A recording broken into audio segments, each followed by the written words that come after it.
السلام علیکم ورحمۃ اللہ وبرکاتہ۔ وعلیکم السلام۔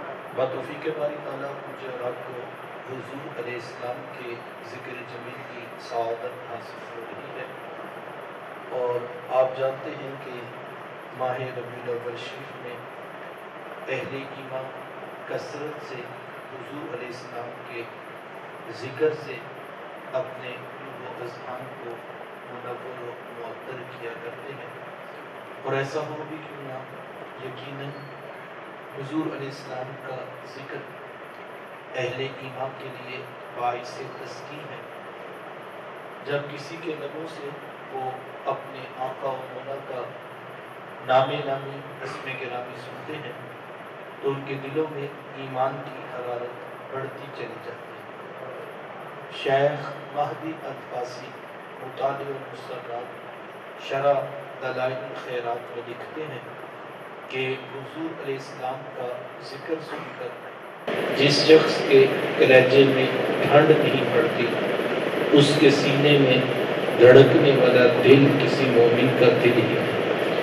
یہ ہو ہی نہیں سکتا کہ ذکر میرے حضور کا ہو اور اہل ایمان کو تسکین ہو۔ وہ تو جب کسی کے لبوں سے حضور کا نام سنتے ہیں تو ان کے دلوں میں جو ٹھنڈک، جو راحت، جو سکون، جو فرحت و بشاشت ہوتی ہے، اس کے وجد میں ان کی آنکھوں کی پتلیاں بھی رقص کرتی ہوئی دکھائی دیتی ہیں۔ اللہ اکبر، کتنا میٹھا نام ہے میرے حضور محمد صلی اللہ علیہ وآلہ وسلم۔ میرے شیخ طریقت فرمایا کرتے ہیں کہ اگر تم ساری دنیا کے شہد کو چھوڑ دو، اتنا رس پیدا نہیں ہوگا جتنا ایک بار محمد کہنے سے صلی اللہ علیہ وآلہ وسلم۔ یہ نام کوئی کام بگڑنے نہیں دیتا، یہ نام کوئی کام بگڑنے نہیں دیتا، بگڑے بھی بنا دیتا ہے نام محمد صلی اللہ علیہ وآلہ وسلم۔ تو یہ میری اور آپ کی خوش بختی ہے، یہ میری اور آپ کی فیروز بختی ہے کہ اللہ تعالیٰ نے مجھے اور آپ کو ذکر رسول کریم صلی اللہ علیہ وآلہ وسلم کا شرف اور سعادت عطا فرمایا۔ یہ بہت بڑی عزت اور بہت بڑا مقام اور بہت بڑے شرف کا حوالہ ہے کہ اللہ تعالیٰ نے مجھے اور آپ کو حضور علیہ السلام کے امتی ہونے کا شرف عطا کیا۔ علماء نے اس بات کو لکھا ہے کہ 12 نبی ایسے ہوئے ہیں کہ جن کے سروں پر نبوت کے تاج سجے ہیں، لیکن وہ ہاتھ اٹھا کر اللہ کی بارگاہ میں دعا کرتے ہیں کہ اے اللہ ہمیں اس پیارے احمد کی امت سے کر دے۔ خود پیغمبر ہیں، خود نبی ہیں، خود رسول ہیں، لیکن دعا کیا کر رہے ہیں؟ مالک ہمیں اس پیارے کی امت سے کر دے۔ ہم نے کوئی دعا مانگی، ہم نے کوئی تمنا، کوئی آرزو کی، کوئی منت مانگی، کوئی چڑھاوا چڑھایا، ہم تو بس پیدا ہوئے تو والد صاحب مسجد سے قاری صاحب کو بلا لائے، اور بات بھی محبت کی تھی، انہوں نے دونوں ہاتھوں سے اٹھا کر کان قریب کر کے کہا مبارک ہو تو بھی اسی آقا کا غلام بن کے آیا۔ پھر میں کیوں نہ کہوں شاہوں سے ملا ہے نہ تونگر سے ملا، شاہوں سے ملا ہے نہ تونگر سے ملا، اللہ کا عرفان اسی در سے ملا، اوروں کو ملا ہے تو مقدر سے ملا ہے، مجھے تو مقدر بھی تیرے در سے ملا۔ یہ میرا اور آپ کا فخر ہے، یہ میرا اور آپ کا اعزاز ہے۔ ایک دن کا میلاد کیا ہے، ساری زندگی سر سجدے میں رکھ کر تشکر کے کلمے بھی پڑے جائیں تو پھر بھی حق کے شکر ادا نہیں کہ اتنا بڑا اللہ نے کرم عطا کر دیا۔ بیٹا اگر اس کی آواز میں ایکو آف ہو جائے، ایک ساتھ یہ آواز صرف ہو جائے، ایک تھوڑی سی دمت کے ساتھ آ رہی ہے تو آسانی ہو جائے، جزاک اللہ۔ تو یہ میری اور آپ کی خوش بختی ہے، ہم اس پر اللہ کا شکر ادا کرتے ہوئے ذکر رسول کریم صلی اللہ علیہ وآلہ وسلم کی سعادت پا رہے ہیں۔ تو آئیے چند لمحوں کے لیے حضور علیہ السلام کی سیرت کے کچھ پہلو میں آپ کے سامنے رکھنا چاہوں گا، اس دعا کے ساتھ کہ اللہ تعالیٰ مجھے اور آپ کو قابل عمل باتوں پر توفیق عمل نصیب فرمائے۔ اللہ تعالیٰ نے حضور علیہ السلام کو بہت سارے اوصاف حمیدہ عطا کیے تھے۔ میرے حضور علیہ السلام کا ہر عمل خوبصورت، اور ہر انداز دل نشین۔ من جملہ اوصاف میں جو ایک بڑا وصف محبوب علیہ السلام کو عطا کیا گیا وہ یہ تھا کہ میرے حضور لوگوں کی قدر کیا گیا، آنے والوں کو پیار، محبت، عزت عطا کی جائے۔ اور یہی وجہ ہے کہ اگر کوئی شخص ایک مرتبہ میرے حضور کی چوکھٹ پہ آ گیا تو پھر ساری زندگی اسی در دولت کا ہو کے رہے۔ اس کے سگے ماں باپ بھی پاس کھڑے ہو کر پوچھتے ہیں کہ بیٹا تم ہمارے ساتھ واپس نہیں جاؤ؟ تو انہوں نے آنکھیں نیچی کر کے کہا آپ کا مقام و مرتبہ، آپ کی شان و منزلت بھی اسی چوکھٹ سے سنی ہے، لیکن جو پیار حضور علیہ السلام نے عطا کیا ہے اور کسی جگہ نصیب نہیں۔ یہ تاریخ کی جو ہے وہ روشن داستان ہے۔ میرے حضور کس قدر لوگوں سے پیار کیا کرتے تھے، اس کا آپ اندازہ اس بات سے لگائیے کہ الگ سے کوئی مسند اور کوئی سٹیج لگا کر بیٹھنا میرے حضور پسند نہیں کیا کرتے۔ جہاں لوگ بیٹھے ہوتے میرے حضور اسی محفل کا حصہ ہوتے، بلکہ کسی نے صحابہ سے پوچھا کہ حضور جب تمہارے درمیان یوں گل مل کے بیٹھ جاتے تھے تو کوئی نیا شخص جب آتا تھا تو اسے کیسے پتہ لگتا تھا یہ اللہ کے رسول ہے؟ تو صحابہ نے کہا یار یہ تو پوچھنے کی ضرورت ہی نہیں پڑتی تھی، حضور علیہ السلام کے گورے رنگ کی چمک بتا دیتی تھی یہ امام الانبیاء، یہ محبوب خدا ہے، حضور کے رنگ سے پتہ چلتا۔ بلکہ میں نے ایک جگہ ایک روایت پڑھی ہے کہ ایک دیہاتی صحابی ان کی حضور علیہ السلام سے ملاقات کی ہوئی تھی، تو ایک دن وہ وقت نکال کر شوق فراواں لیے حضور علیہ السلام کی مسجد نبوی کے پاس پہنچے اور انہوں نے اپنا اونٹ واحد مسجد نبوی کے باندھا، اور جیسے ہی مسجد میں داخل ہوئے تو انہوں نے کسی صحابی سے پوچھا کہ ان میں اللہ کے رسول کون سے ہیں؟ تو صحابی ان کا ذرا جواب سنیے، اللہ اکبر، وہ کہنے لگے کہ وہ جو سب سے گورے چٹے رنگ والے بیٹھے ہوئے وہ اللہ کے رسول ہیں۔ اللہ اکبر، یار سر انور سے لے کر مبارک قدم تک میرے حضور کا کیا کوئی مقابلہ کرے گا؟ میرے حضور کے تو رنگ کا بھی مقابلہ نہیں، اللہ نے وہ رنگت عطا کی تھی جو حضور کا ہی خاصہ تھا۔ اللہ اکبر، کسی نے یوں ہی تو نہیں، حضرت جابر بن سامورہ رضی اللہ تعالیٰ عنہ فرماتے ہیں کہ ایک دن لیلۃ الاضحیٰ تھی اور 14ویں رات کا چاند چڑھا ہوا تھا، اور آقا کریم علیہ السلام سرخ دھاری دار چادر اوڑھے حضور محو استراحت تھے۔ فرماتے کہ میں کبھی آسمان کے چاند کو دیکھتا اور کبھی آمینہ کے چاند کو دیکھتا، اور پھر میں نے فیصلہ کیا یہ چاند کیا ہے، میرے حضور اس سے بھی زیادہ سونے۔ اللہ اکبر۔ اچھا چلو سرخ رنگ کی چادر کا تذکرہ ہوا، تو آؤ میں تمہیں ایک حضور علیہ السلام کی کالی کملی کی چادر کی کہانی بھی سناؤں۔ اللہ اکبر۔ آقا کریم علیہ السلام گھر میں تشریف فرما تھے اور کالے رنگ کی چادر کی یوں حضور علیہ السلام نے بکل ماری۔ اللہ اکبر، ذرا ایک لمحے کے لیے تصور کرے، گورا چٹا رنگ ہو، رنگ وہ ہو کہ جس کے بارے رب فرمائے وَالضُّحَىٰ وَاللَّيْلِ إِذَا سَجَىٰ، محبوب تیرے چاشت کی طرح چمکتے ہوئے چہرے کی بھی قسم۔ اللہ اکبر۔ یار کالے رنگ کی چادر تو کوئی چھوٹا بچہ لے نا تو اس کو بھی سجتی ہے، کوئی سفید رنگ والا لے اس کو بھی سجتی ہے، اور بندہ نبیوں کا امام ہو، محبوب خدا ہو، رنگ گورا چٹا ہو، پھر کالی چادر اوڑھی تو کیا منظر ہوگا وہ۔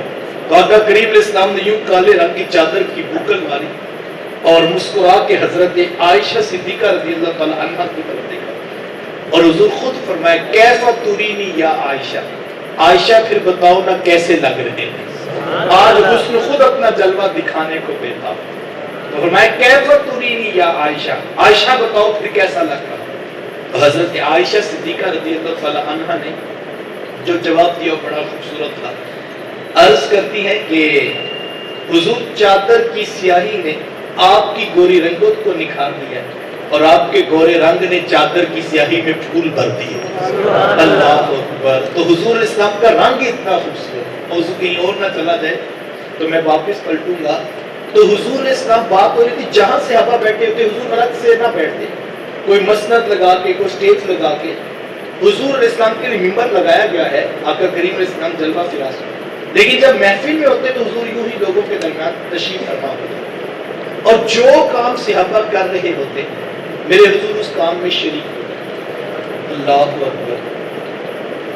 آقا کریم علیہ السلام کسی سفر سے واپس پلٹ رہے تھے، ایک جگہ پر صحابہ نے قیام کیا اور عرض کی کہ حضور اگر آپ اجازت دیں تو کوئی کھانے پینے کا بندوبست نہ کریں، تو حضور فرمائے کیوں نہیں، یہ بھی ہونا چاہیے۔ تو ایک صحابی عرض کرتے ہیں کہ حضور بکری کو ذبح کرنے کی ذمہ داری میں قبول کرتا ہوں۔ کسی نے کہا حضور کھانا میں پکا دوں گا، کسی نے کہا کھال میں اتار دوں۔ اب صحابہ آپس میں کام بانٹنے لگے تو حضور فرمایا کہ اچھا یار یہ سارے کام تم کر دو، جنگل سے لکڑیاں میں محمد کاٹ کے لاؤں گا۔ صحابہ عرض کرتے حضور ہم موجود ہیں، سارے کام ہم خود کریں۔ تو حضور فرماتے بھائی مجھے تو یہ بات اچھی نہیں لگتی کہ میرے دوست کام کرے اور میں فارغ بیٹھا رہوں۔ پھر دو جہاں کے سردار آقا اٹھ کر جنگل میں تشریف لے جاتے ہیں اور وہاں پہنچ کر اپنے گورے نبوت والے ہاتھوں سے لکڑیاں کاٹتے ہیں اور ان کا گٹھا بنا کر اپنے سر انور پر رکھتے ہیں، اور جب واپس پلٹتے ہیں تو صحابہ اپنی آنکھوں سے دیکھتے ہیں کہ دو جہاں کے سردار آقا اپنے غلاموں کے پیار میں جنگل کی لکڑیاں اٹھا کے لا رہے ہیں۔ یہ دین یوں ہی نہیں پھیلا صاحب، میں دعوے سے کہتا ہوں کہ حضور علیہ السلام نے پیار اتنا کیا تھا کہ لوگوں کا جی کرتا تھا یار جو پیار اتنا کرتا ہے خدا بھی اسی کا مانیں گے، دین بھی اسی کا مانیں گے، پیغام بھی اسی کا قبول کریں گے۔ دین محبت کے زور پہ پھیلا، دین الفتوں کے پیغام کے ساتھ پھیلا۔ اللہ اکبر۔ حضور کسی سفر سے واپس پلٹ رہے تھے، ایک باغ کے اندر صحابہ نے قیام کیا، تو شاید صحابہ کو بھوک لگی تھی، تو باغ کے اندر پیلو کے درخت لگے ہوئے تھے اور صحابہ نے ان کا پکا ہوا پھل جو ہے وہ اتارنا چاہا۔ یہ بچپن میں ہم بھی کبھی آپ کو یاد ہوگا جامن کے درختوں کے نیچے جانا اور وہ پھل اتار کے کھانے کا لطف کچھ اور ہوتا ہے۔ پھل ریڈی سے خرید کے کھایا جائے، گھر لا کے دھو کر اچھے طریقے سے، اس کا ایک اپنا ذوق ہے، لیکن ڈائریکٹ پھل درختوں سے توڑ کے کھانے کا اپنا لطف ہے۔ اب صحابہ کو شاید بھوک لگی تھی تو صحابہ نے وہ پیلو کا پھل توڑ توڑ کر کھانا شروع کیا، اور میرے حضور دیکھا کہ میرے صحابہ اس کام میں خوشی محسوس کر رہے ہیں، میرے حضور بھی آگے بڑھے اور حضور فرمائے کہ صحابہ یہ کالے کالے توڑو، یہ کالے والے بڑے میٹھے ہوتے ہیں۔ سبحان اللہ۔ تو صحابہ اس کرتے ہیں حضور آپ کو کیسے پتا یہ کالے والے میٹھے ہوتے ہیں؟ تو حضور میں بچپن میں جب اپنی ماں حلیمہ کی بکریاں چرایا کرتا تھا میں بھی توڑ کے کھا لیا کرتا۔ کیسا محبت کا انداز۔ آج کوئی شخص بڑا ہو جائے نا وہ اپنے بچپن کی کوئی بات نہیں سناتا، لوگ میرے بارے میں کیا سناتے، لیکن میرے حضور کا بچپنا بھی اتنا نکھرا ہوا ہے، حضور خود بتا رہے ہیں۔ اللہ بلکہ ایک شخص نے حضور علیہ السلام نے مصافحہ کیا اور اس نے حضور علیہ السلام کے ہاتھ میں جب ہاتھ پکڑایا، اللہ اکبر، اس کا ہاتھ تھر تھر کانپنے لگا۔ حضور کی چہرے کی جلالت اور روپ تھا تو ان کے پسینے میں وہ شرابور ہو گئے، تو حضور علیہ السلام فوراً مسکرا پڑے اور حضور فرمایا کہ میں اس ماں کا بیٹا ہوں کہ جو گوشت کو دھوپ میں سکھا کے خشک کر کے کھا لیتی تھی، یعنی ان کو فوراً نارمل کیا کہ کوئی معمول کی بات ہو۔ اور علماء نے اس بات کو لکھا ہے، صحابہ فرماتے ہیں ہم نے حضور علیہ السلام سے زیادہ مسکرانے والا کوئی دیکھا ہی نہیں۔ حضور اتنا کثرت سے تبسم کرتے، اور اس کی وجہ یہ تھی اگر حضور ایسا نہ کرتے تو حضور علیہ السلام کے چہرے کے جلال کی وجہ سے تو حضور سے بات بھی نہ کرتے، لیکن حضور کی طبیعت کے اندر یہ مٹھاس تھی اور یہ لہجے میں جو ہے وہ نرمی تھی اور شخصیت کے اندر تبسم تھا۔ حضور کثرت سے تبسم فرمایا کرتے اور یہی وجہ تھی کہ حضور کے ساتھ لوگ بات کر لیا کرتے۔ اللہ اکبر۔ میرے حضور کتنا لوگوں کے قریب ہو کر لوگوں کو عزت، پیار، محبت عطا کرتے ہیں۔ صحابی کا نام ہے حضرت معاذ بن جبل رضی اللہ عنہ۔ انہوں نے بکرا ذبح کیا اور گلی میں وہ کھال اتار رہے تھے، شاید ان کو اتارنا نہیں آتی تھی لیکن مجبوری تھی، انہوں نے شروع کر لی۔ اور آپ جانتے ہیں یہ ایک خاصا مشکل کام ہے، ایک ٹیکنیکل کام ہے۔ ہمارے یہاں بڑی عید پر ہر شخص کہہ رہا ہوتا ہے کہ بس تم جو ہے وہ کھال اتروا دو، باقی میں سارا خود بنا لوں، کیونکہ یہ ایک مشکل کام ہے۔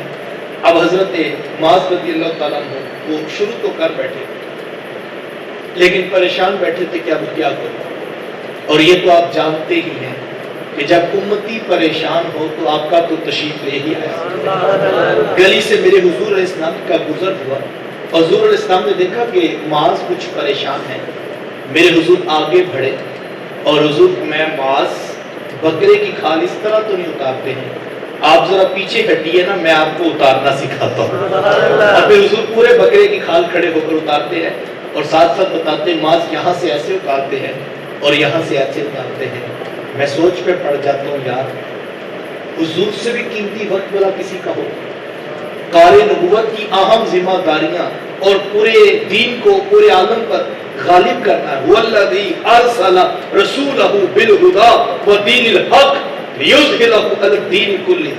اللہ فرماتا ہے ہم نے رسول رحمت کو بھیجا اس لیے ہے کہ اس دین کو سارے دینوں پہ غالب کرنا۔ ذرا اور بعض کا ہم غلط فہمی کا شکار ہو جاتے ہیں، ہم کہتے ہیں میرے اوپر ذمہ داریاں بڑی ہیں جی، میں نے انقلاب لانا ہے، میں نے جو اتنی ٹینشن سر پہ اٹھائی ہے، اور ہم لوگوں کو ٹھکراتے ہوئے گزر جاتے ہیں۔ دین ایسے غالب کیا ہے۔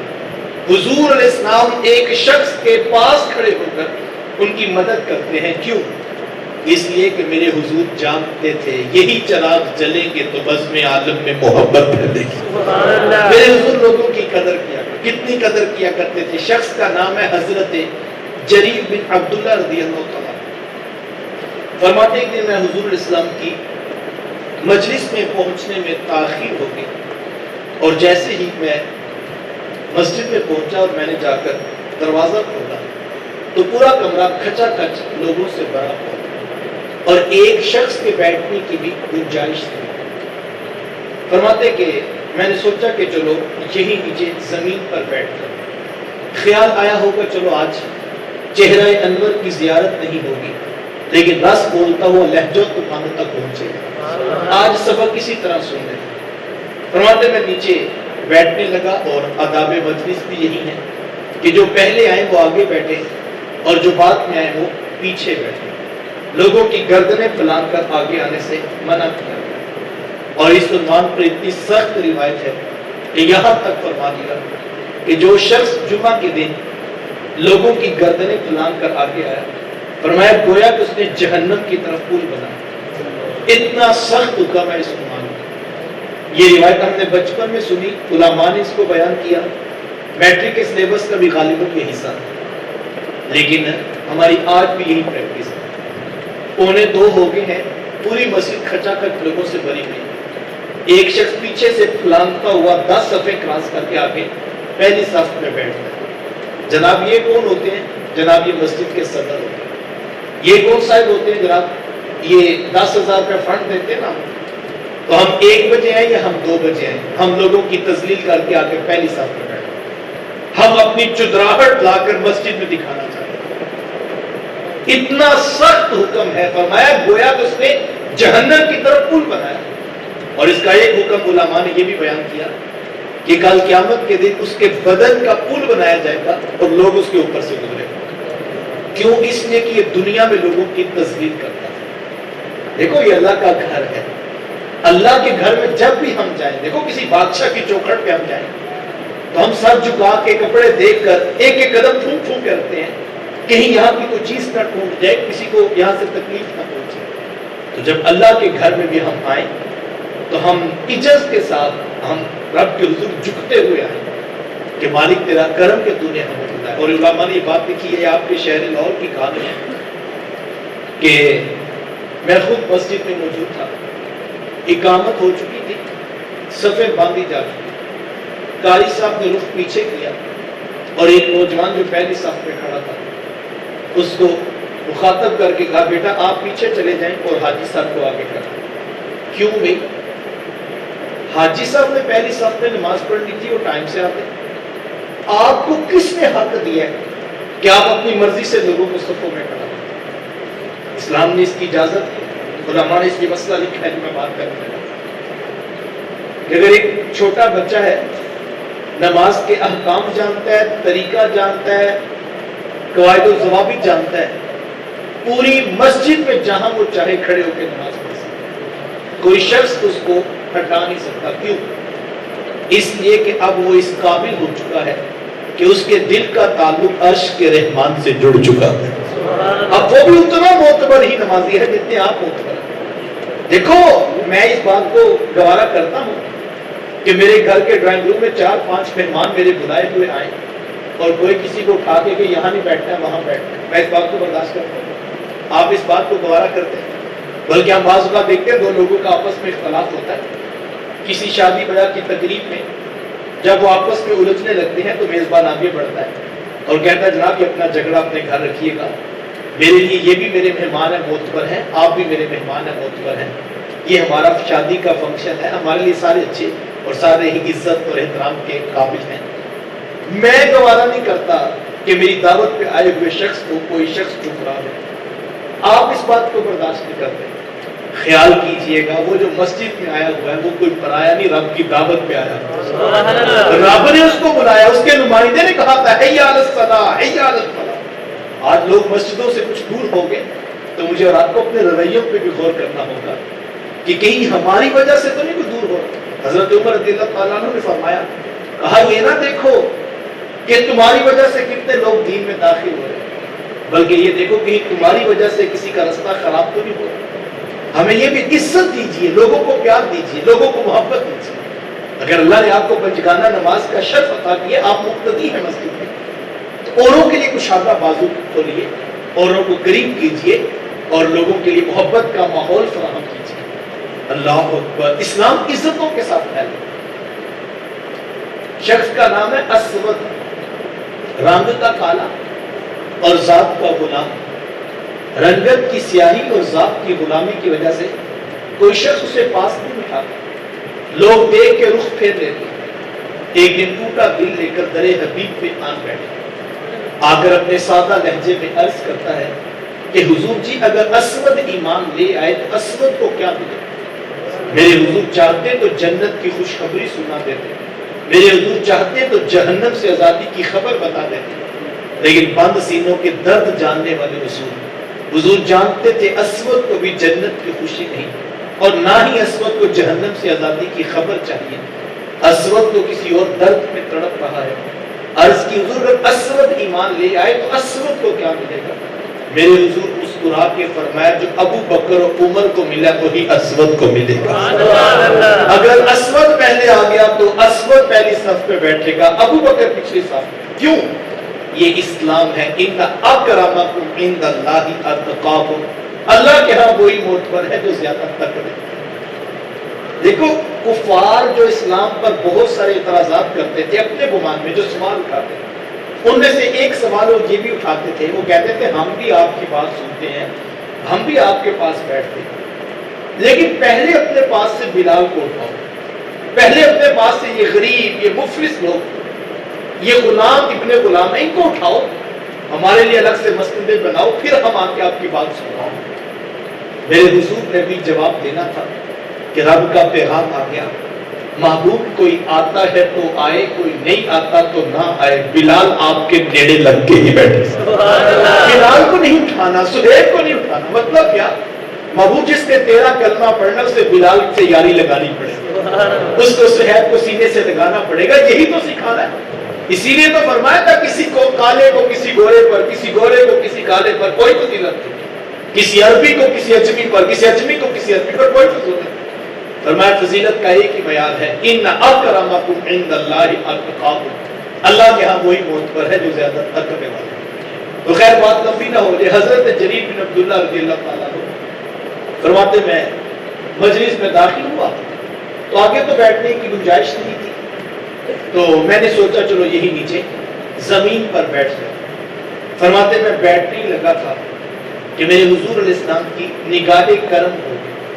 آقا کریم علیہ السلام نے جلدی جلدی اپنے کندھوں سے چادر اتار کر میری طرف پھینکتے ہوئے فرمایا جریر بن عبداللہ نیچے زمین پر نہ بیٹھنا، یہ چادر بچھا لو، اس کے اوپر بیٹھ جاؤ۔ یار کون خطیب ہے جو آنے والوں کو کندھے سے چادر بھی اتار کے دے اس کے اوپر بیٹھنا؟ ہم تو بچپنے سے دیکھا ہے یہاں پر تو سپیکر پہ رسوا کیا جاتا ہے، اگر کوئی بیچارہ لیٹ آ جائے تو اس کو ساؤنڈ سپیکر پہ رسوا کیا جاتا ہے۔ تو اب چاول کھانے کے ٹائم آ گیا، تجھے پہلے نہیں یاد تھا تو اب لنگر لینے کے وقت آ گیا۔ تو میں کہنا چاہوں گا صاحب، لوگ چاول کھانے کے لیے نہیں آتے، لوگ لنگر لینے کے لیے نہیں آتے، لوگ سونے محمد کی باتیں سننے کے لیے آتے ہیں، لوگ دین سیکھنے کے لیے آتے ہیں۔ کاش کہ ہم دلوں کو کشادگی دیں۔ میں بات کر رہا ہوں حضور علیہ السلام نے لوگوں کی قدر کی، آقا کریم علیہ السلام نے لوگوں سے محبت کی، یہ دین اس لیے پھیلا کہ حضور نے پیار اتنا کیا۔ اللہ اکبر۔ آقا کریم علیہ السلام نے کسی کو نصیحت بھی کرنا ہوتی حضور محبت کے پرائے مصروفیت، بلکہ صحابہ نے اس بات کو لکھا ہے، فرماتے کہ آقا کریم علیہ السلام کسی شخص میں 100% عیب موجود ہوتا ہے اور حضور علیہ السلام کو پتہ بھی ہوتا کہ اس شخص نے جرم کیا ہے، لیکن حضور مجلس میں نام لے کر اس کو رسوا نہ کرتے، بلکہ حضور کیا فرماتے ہیں، لوگوں کو پتہ نہیں آج کل کیا ہو گیا ہے کہ لوگ آج کل یوں بھی کرتے ہیں، جس کا عیب ہوتا وہ اپنے اندر اتر جاتا کہ کتنے کریم آقا ہے، میرا نام ہی نہیں لیا۔ اور یہ دعوت ہے کسی کو، دیکھو کسی کو آپ دین کی طرف لانا چاہتے ہیں، آپ اس کو رسوا نہ کبھی کریں، لیکن ہماری حالت کیا ہے، ہم جمعہ پڑھ کے مسجد سے نکلے تو جو سامنے دکاندار تھا، ہم نے اونچی آواز میں کہا چلو جمعہ سے پڑھ لینا، صاحب ایسے کون جمعہ پڑھے گا، جمعہ تو اس نے نہیں پڑھا، تو اس نے رسوا کیوں کر رہے ہیں آپ؟ ہم لوگوں کے لیے محبت کے بازو پھیلائیں۔ حضور علیہ السلام کی ساری سیرت آپ اٹھا کر دیکھیں، آقا کریم علیہ السلام نے محبت سے دین کی دعوت کی، اور میں دعوے سے کہتا ہوں کہ حضور علیہ السلام نے پیار اتنا کیا تھا، محبت اتنی دی تھی کہ لوگوں کا جی کرتا تھا یار جو پیار اتنا کرتا ہے دین اسی کا قبول کرے، جو پیار اتنا کرتے ہیں محبت اسی کی قبول کریں، یہ دعوت اسی کی قبول کریں۔ اللہ اکبر۔ صحابی کا نام ہے حضرت عبداللہ ابن عمر رضی اللہ تعالیٰ۔ ایک دن فرد نے محبت سے آقا کریم علیہ السلام نے ان کا ہاتھ پکڑا اور پکڑ کر اپنے مبارک سینے پہ رکھا، اور حضور میں عبداللہ بڑا اچھا آدمی ہے، کاش کہ یہ تہجد بھی شروع کر دیتا۔ کیا کہا؟ عبداللہ بڑا اچھا آدمی، کہنا کیا تھا؟ تہجد پڑھا کرو۔ حضور ڈائریکٹلی بھی تو کہہ سکتے تھے، لیکن پہلے کہا عبداللہ بندہ بڑا کمال ہے، اچھا بندہ ہے، کاش کہ یہ تہجد بھی شروع کر۔ دعوت کا طریقہ آج دین میں مجھے اور آپ کو سیرت رسول کے پہلوؤں کو دیکھنا، اور پھر کسی سے غلطی کوتاہی ہو جائے تو اس کو درگزر کیجیے، اس کو معاف کیجیے۔ دیکھو 100% ٹھیک کوئی بھی نہیں ہوتا، غلطیاں کوتاہیاں ہر کسی کے اندر ہوتی ہیں۔ اگر آپ لوگوں کی غلطی کے پیچھے پڑ جائیں گے اور ان کو بار بار رسوا کریں گے، لوگ ٹوٹ جائیں گے۔ غلطی ہو جائے، کوتاہی ہو جائے، اس کو معاف کر دیجیے۔ اللہ اکبر۔ جب فتح خیبر کے بعد صحابہ واپس پلٹ رہے تو آپ جانتے ہیں مسلسل کئی دن تک جدوجہد کرنے کی وجہ سے، جہاد کرنے کی وجہ سے صحابہ تھکے ہوئے واپس پلٹ رہے تھے کہ ایک جگہ پر صحابہ نے عرض کیا کہ حضور اگر آپ اجازت دیں تو تھوڑی دیر تک یہاں پر قیام نہ کریں، تو حضور فرمایا کہ آرام کر لیجیے، لیکن کسی شخص کی ڈیوٹی لگا دیں کہ وہ آپ سب کو صبح فجر کے لیے اٹھا دیں، چونکہ ساتھ صحابہ تھکے ہوئے تھے، تو کہا کہ کسی کو مختص کر دو تاکہ وہ سب کو نماز کے لیے اٹھا دیں۔ حضرت بلال حبشی رضی اللہ تعالیٰ عنہ آگے بڑھے اور عرض کی کہ حضور یہ ذمہ داری میں قبول کروں، سب کو نماز کے لیے اٹھانا یہ میری ذمہ داری۔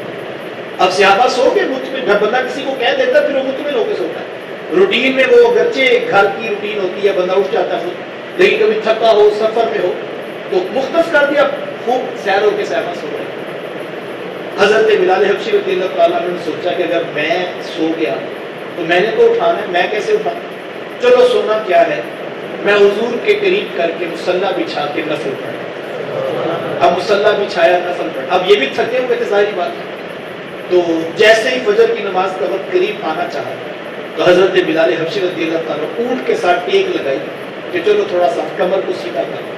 اب ان کی بھی آنکھ لگ گئی، صبح کا سویرا طلوع ہونے لگا، سب صحابہ کی نماز میں تاخیر ہو۔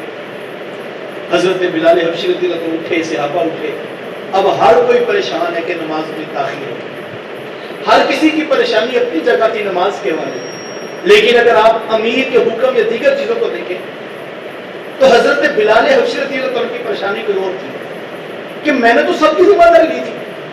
کسی محفل میں کوئی بندہ ایک ذمہ داری لے لے، دوسرے کو جو کہتے ہیں ذمہ داری تو ان کی تھی۔ اب حضور علیہ السلام کے سب صحابہ پریشان ہیں، لیکن حضرت بلال کی پریشانی آپ سمجھ سکتے ہیں کتنی بڑی ہو۔ کسی نے آ کر کہا بلال حضور آپ کو بلا رہے ہیں۔ حضرت بلال حبشی رضی اللہ تعالیٰ عنہ آئے اور حضور علیہ السلام نے پوچھا کہ بلال یہ کیا بات ہوئی، آپ نے کسی کو بھی نماز کے لیے نہیں اٹھایا؟ حضرت بلال حبشی رضی اللہ تعالیٰ عنہ نگاہیں نیچی کر کے ادب سے عرض کرتے ہیں کہ حضور جی، جس رب نے آپ کو سلا دیا اس نے بلال کو بھی سلا دیا۔ میرے حضور غصہ نہیں کرتے، چھڑکی نہیں دیتے، برا نہیں کہتے، بلکہ حضور فرماتے ہیں بلال پھر اٹھیے نا، آپ ہی اذان دیں گے اور ہم نماز ادا کریں گے۔ سبحان اللہ۔ کیسا یار، ہماری مسجد میں کبھی اذان لیٹ ہو جائے، نہیں لیٹ ہونی چاہیے، میں بھی اسی نظریے کا قائل ہوں، پورے وقت پر ہی ہونی چاہیے، لیکن کمپیوٹرائز سسٹم تو نہیں ہے کہ 5 بج کے 10 منٹ ہو تو اذان شروع ہو، جس نے دینی آخر وہ بھی انسان ہے، کبھی اس کی بھی آنکھ لگ سکتی ہے، لیکن ہمارا رویہ کیا ہوتا ہے؟ میں صرف اتنا جملہ کہوں گا، اگر میرا بیٹا مؤذن ہو اور اس سے نماز کی اذان میں 5 منٹ تاخیر ہو، میں اپنے بیٹے کو جس لہجے میں سمجھاؤں، کم از کم ہم بات آ کر اپنے بیٹا سمجھ کر تو بات کر لیں، لیکن ذرا غور کیجئے کہ ہم کس قدر سخت رویہ رکھتے ہیں۔ اللہ اکبر، غلطی ہو جائے معاف کر دیجیے، درگزر کر دیجیے۔ حضور کی سیرت کا یہ روشن پہلو، اور آپ نے یوں بھی نہیں کہا وَلَوْ كُنْتَ فَظًّا غَلِيظَ الْقَلْبِ لَانفَضُّوا مِنْ حَوْلِكَ۔ میں اپنے دعوت دینے والے دوستوں کو متوجہ کر کے کہنا چاہوں گا، جو دین کی دعوت دے رہے ہیں، درس قرآن کا پیغام پھیلا رہے ہیں، رب فرماتا ہے محبوب اگر آپ ترش مزاج ہوتے، آپ ماتھے پہ تیلیاں چڑھانے والے ہوتے، لوگ اتنے کبھی بھی آپ کے گرد جمع نہ ہوتے۔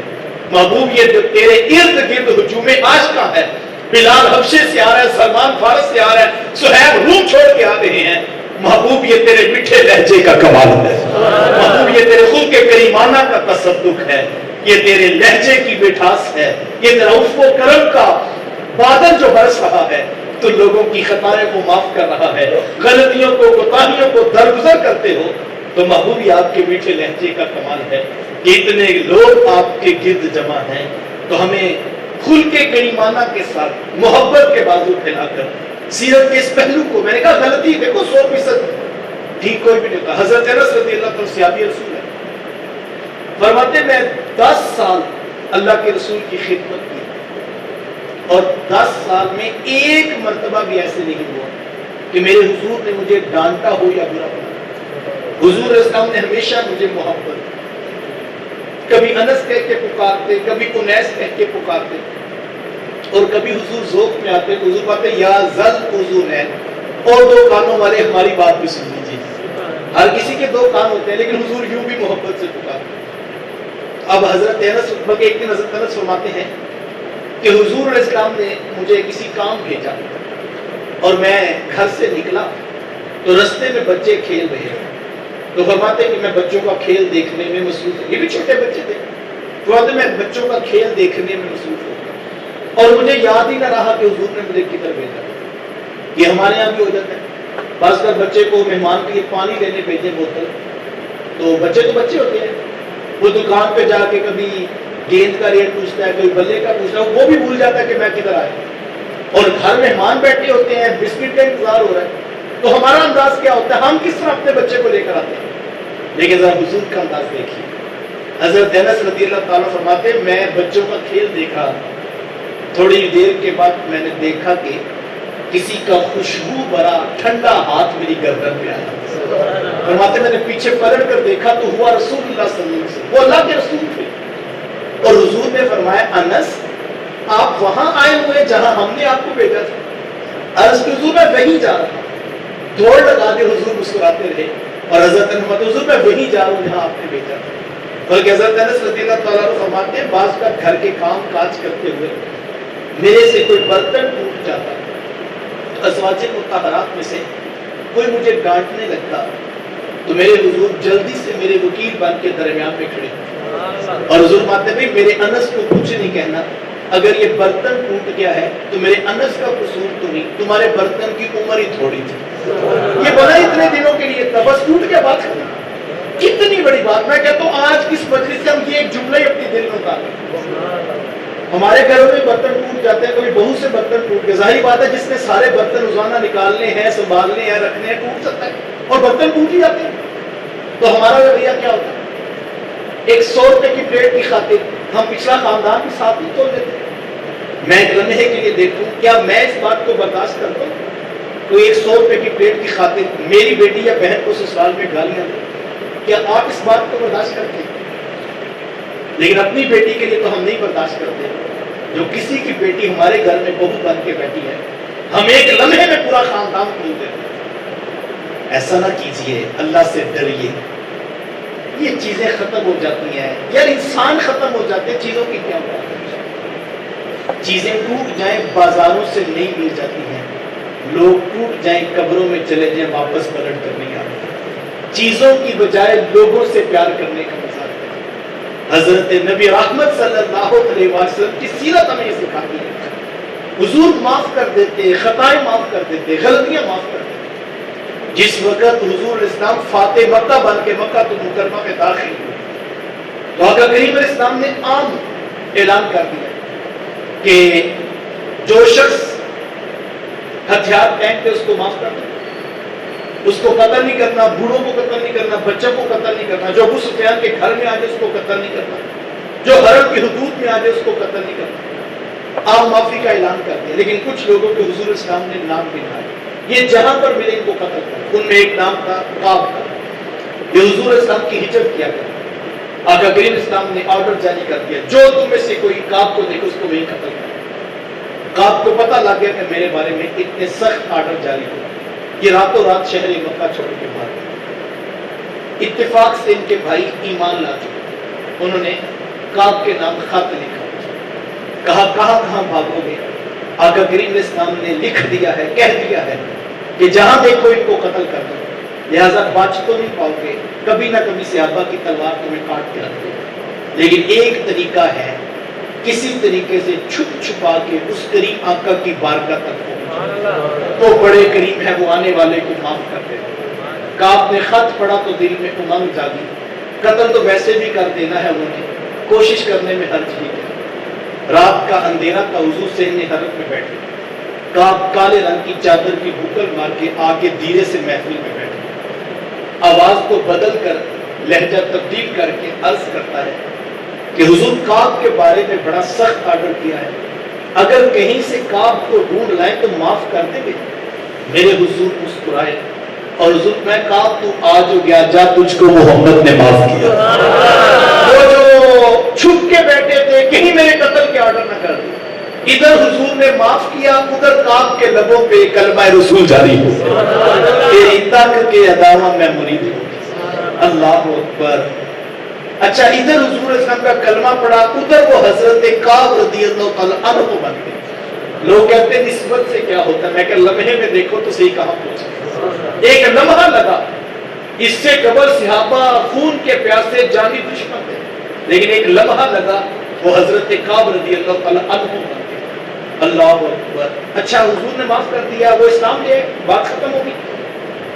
ابھی صلح ہوئی ہے، وہ گھر چلے جاتے، 2-4-10 دن کے وقفے کے بعد آتے، لیکن انہوں نے فوری عرض کیا کہ حضور اگر آپ اجازت دیں، اس زبان سے آپ کی ہجرت کی ہے، اگر اجازت ہو تو آج نعت نہ سنا دوں۔ ہم نے کسی سے سلو کی ہو نا، خاندان نے برادری نے جھپیاں میں ڈلوا دی تو بندہ صبح چوک میں ملاقات ہو تو پہلے سلام نہیں کرتا، پتہ نہیں دل سے معاف نہیں کیا کہ نہیں، بندہ ہچکچاتا ہے بات کرتے ہوئے۔ سگے بھائیوں سے سلو ہو جائے، 2-4 دن بندہ کہتا یار مجھے بلائے گا، ہوتا میں بناؤں، وہ آگے سے اسلام کا جواب ہی نہ دے، بندہ ڈر رہا ہوتا ہے، کیونکہ ہمیں پتا ہوتا ہے ہم نے پتہ نہیں اندر سے معاف کیا کہ نہیں کیا۔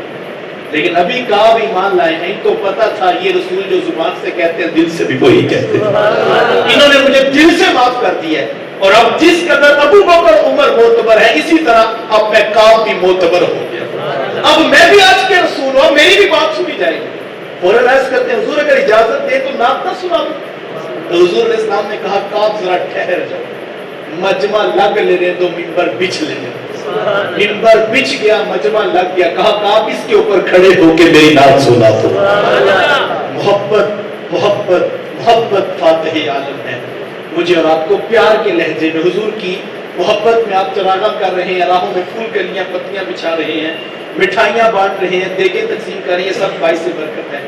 میں یہ کہنا چاہوں گا صرف پھول کلیاں پتیاں مٹھائیاں نہ بانٹیں، آؤ حضور کے نام پہ پیار بانٹ دیں، آؤ حضور کے نام پہ معاف کر دیں، آؤ حضور کے نام پہ محبت بانٹیں، آئے حضور کے نام پہ سلو کر لیں، آئے حضور کے نام پہ غلطیاں کوتاہیاں معاف کر دیں، آئے حضور کے نام پر اپنے ماتحت کام کرنے والوں کو سینے سے لگا لیں، آئے حضور کے نام پر بہنوں سے سلو کر لیں، آئے حضور کے نام پر بھائیوں سے جفی ڈال لیں، آؤ حضور کے نام پر ماؤں کو راضی کر دیں، آؤ حضور کے نام پر باپ کو عزت اور شرف پر مقام اور رتبے کے ساتھ ملاقات کا انداز اختیار کر لیں.